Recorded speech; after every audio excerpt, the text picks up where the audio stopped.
I've been a professional photographer for over 10 years now, and shooting in harsh light is the one thing it took me years to figure out.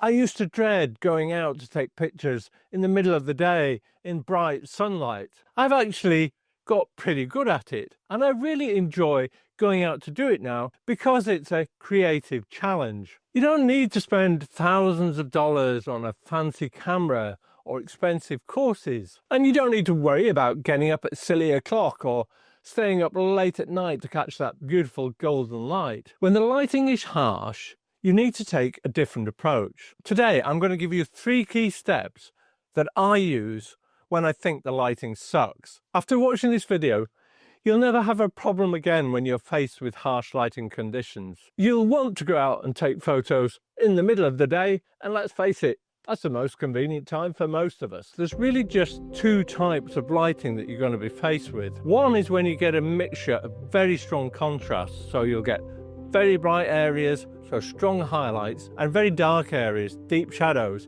both in the same scene. The other situation you're likely to be faced with is a wide open scene where there's almost no contrast and the colours feel faded and washed out. Understanding these 2 types of lighting will help you decide exactly how you're going to deal with the lighting. Let's start with high contrast scenes. So the first thing I would say is, from a settings point of view, expose for your highlights, because they're difficult to recover, and it doesn't really matter if you lose a bit of detail in the shadows. Next, use the contrast to your advantage. You can see it here in this scene I took on a railway platform. Another good trick is to turn photos into black and white. Just one word of caution: taking a bad photo, turning it into black and white will still give you a bad photo. You need to have a good photo to start with. Here's another example. This biker was sat taking a rest under a big sculpture, and looking for scenes that are backlit are great, so start in the dark area and shoot out into the light. And that way, you've got all your detail in the foreground, which creates the interest. Another thing you can go and look out for is strong colours, like I've done in these scenes. If I turn the street mural into black and white, it's still a very strong scene. I've taken the other approach with this shot of this man in a skirt. Naturally, it caught my eye because you don't see many men walking around in miniskirts. But because of where he was, there was a dark area behind it. So what I've been able to do is isolate him as a subject, because what's in the background is naturally dark and helps to frame him. So let's look at the other lighting scenario where you've got a very wide open scene. Now, one of the things to bear in mind here is the more you have in your scene, the more there is to reflect that harsh light, and it just makes it messier and more complicated. I find the best way to deal with this is to simplify your composition. Now, usually when I'm shooting in harsh light, I won't choose a wide angle lens. I start with typically something like a 50mm or go much longer. I quite often shoot with a 90mm or even my 70-200. That means you can zoom in on little details and keep your composition much simpler. You can see in this picture of the chap having his lunch with all the seagulls around, it just doesn't work because it's too complicated. Here's some other examples. I thought these boats might make a nice image, but there's so much going on, there's so much reflected light, it doesn't really work. What works much better is when I simplify my composition. If I take just the detail of this little boat here, it makes a nice image. Similarly, in this scene of a yacht on the lake, what I've really concentrated on is the light bouncing off the leaves. It's created some lovely little patterns of colour and texture, and that's what's made my image. I could have shot a wide panorama of the whole lake, but frankly, it would have been too busy and it just wouldn't have worked. These rowing boats here on the shore made lovely little detailed shots as well, and I've got one with the young lad helping to push them out, and turning some into black and white has also made them great images. Here's an example of how having too much in your scene really distracts from the image. Here's a lady feeding the swans. It's taken at a wide angle, but there is so much going on. It was quite interesting lighting because of the trees creating all this dappled light, but because there's so many birds about, there's so many things complicating the image, I really didn't feel like it worked. So when I zoomed in and cropped down the image to just focus on her and a few of the birds, it makes a much more interesting shot. And here's another one of a girl enjoying a drink at a bar. What caught my eye was the bright orange drink she had, an Aperol Spritz, I guess. But just by isolating her and putting everything in the foreground out of focus by using a very wide open aperture, I was able to isolate her and frame her with the things going on around her to keep interest in the image.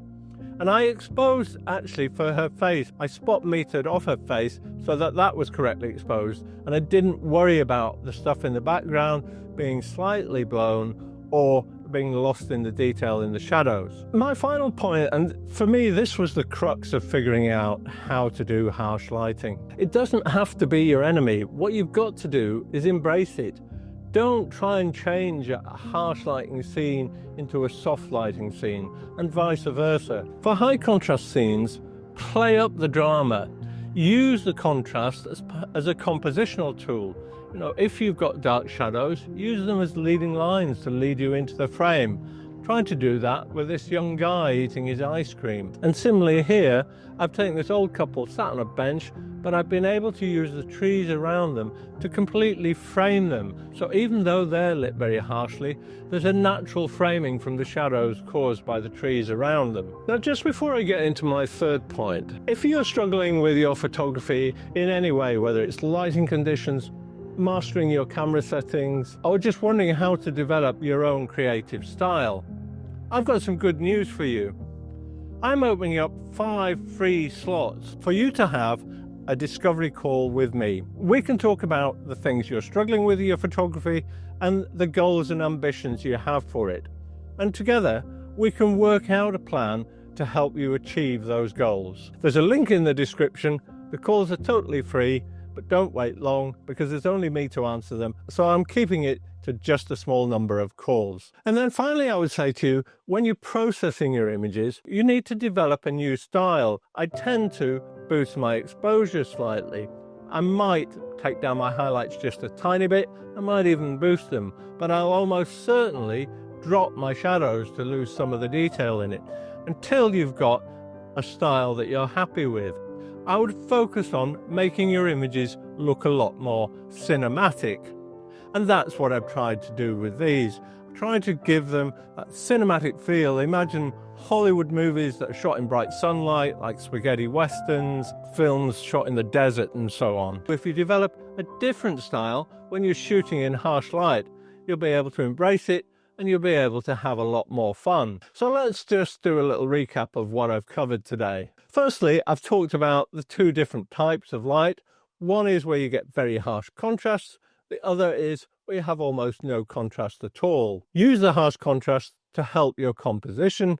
When you've got no contrast at all, simplify your composition and try and keep it minimalistic. Next, I would say, think about using longer focal lengths and look for little detail shots rather than wide panoramas. When you get good at it, you'll be able to take some wider shots, as you can see here, but it does take a lot of practice first. So start out with a longer focal length, maybe 100 millimeters, somewhere around there. And finally, and most importantly, develop your own style for this kind of shooting. Think about creating a cinematic style and look that you want to be remembered for your photos. By mastering these principles, you'll be able to do what most people are afraid of. You'll be able to go out, enjoy your photography, whatever the time of day it is, and whatever the type of lighting there is. So now you don't have to get up at silly o'clock, and you don't have to stay up all night to get beautiful photos.